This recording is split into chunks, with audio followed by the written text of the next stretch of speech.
안녕하세요. 요즘 건강 클래스입니다. 여러분, 혹시 이런 경험 있으신가요? 감기는 다 나은 것 같은데 기침만 남아서 몇 주째 이어지는 경우, 또는 병원에 가서 검사를 받았는데 특별한 이상은 없다라는 얘기를 들었지만 여전히 기침 때문에 괴로웠던 경험.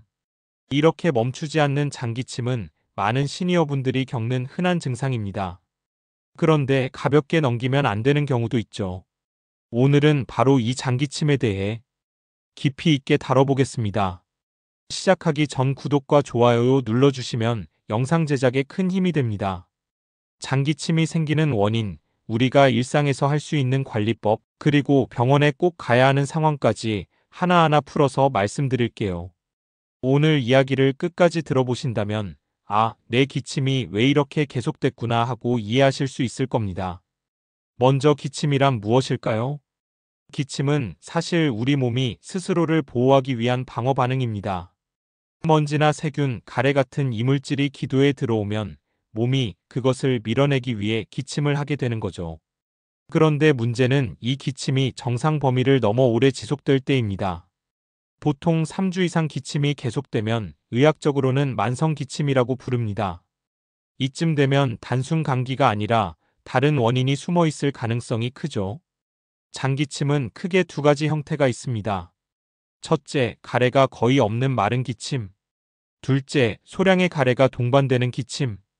이 두 가지 모두 원인에 따라 다르게 접근해야 합니다. 자, 이제 본격적으로 장기침의 주요 원인들을 살펴보겠습니다. 감기 기관지염의 후유증. 가장 흔한 이유는 감기나 기관지염이 완전히 회복되지 않은 경우입니다. 바이러스는 이미 사라졌지만 기도 점막이 예민해져 있어서 작은 자극에도 쉽게 기침이 나오는 거죠. 보통 2, 3주 정도 이어질 수 있습니다. 알레르기성 비염과 후비루 증후군. 두 번째는 알레르기성 비염과 후비루입니다. 코에서 나온 분비물이 목 뒤로 넘어가면서 끊임없이 기침을 유발합니다. 특히 아침에 심하거나 누워있을 때 심해지는 특징이 있습니다. 콧물이 목으로 넘어가는 게 잘 느껴지지 않더라도 후비루로 인한 기침일 수 있습니다. 위식도 역류질환. 세 번째는 위식도 역류질환입니다. 위산이 목까지 올라오면서 식도를 자극하고 이 자극이 기침으로 이어집니다. 특히 식사 후에 눕거나 밤에 잘 때 기침이 심해진다면 의심할 수 있습니다. 천식과 기도 과민 반응. 네 번째는 천식입니다. 천식은 단순히 숨이 차는 병이 아니라 기도가 예민해져서 작은 먼지, 냄새에도 쉽게 기침이 나는 상태를 말합니다.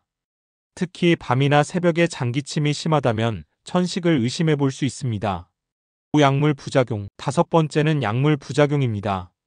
특히 혈압약 중에서 ACE 억제제 계열을 복용하시는 분들 중 일부는 마른 기침이 계속 생기기도 합니다. 이 경우는 약을 바꾸면 금세 좋아지기도 하죠. 하지만 반드시 의사와 상담 후에 조정해야 합니다. 환경적 요인. 여섯 번째는 환경적 요인입니다. 건조한 공기, 미세먼지, 담배 연기, 강한 향기 등이 기도를 자극해 기침을 유발할 수 있습니다. 특히 겨울철에 난방을 많이 하는 실내에서는 습도가 떨어져서 장기침이 잘 생깁니다.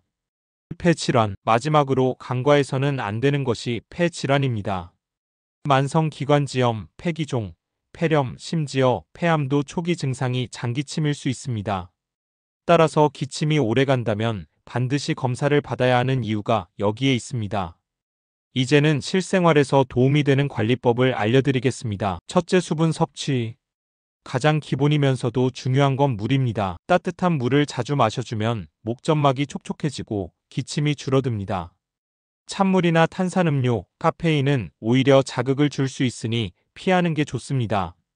둘째, 실내 습도 조절. 실내 습도를 40에서 60%로 유지하는 게 중요합니다. 가습기를 사용하거나 물을 담은 그릇을 방 안에 두는 것도 방법입니다. 너무 건조하면 기도가 더 예민해져 기침이 심해집니다. 셋째, 식습관 개선. 역류성 식도염이 원인이라면 식습관 관리가 필수입니다. 저녁에 과식하지 말고 식사 후 바로 눕지 마세요. 기름진 음식, 초콜릿, 커피, 탄산음료는 역류를 악화시킬 수 있으니 줄이는 게 좋습니다. 넷째, 호흡법. 가능하다면 입보다는 코로 숨을 쉬세요. 코가 공기를 걸러주고 따뜻하게 해주기 때문에 목을 덜 자극합니다.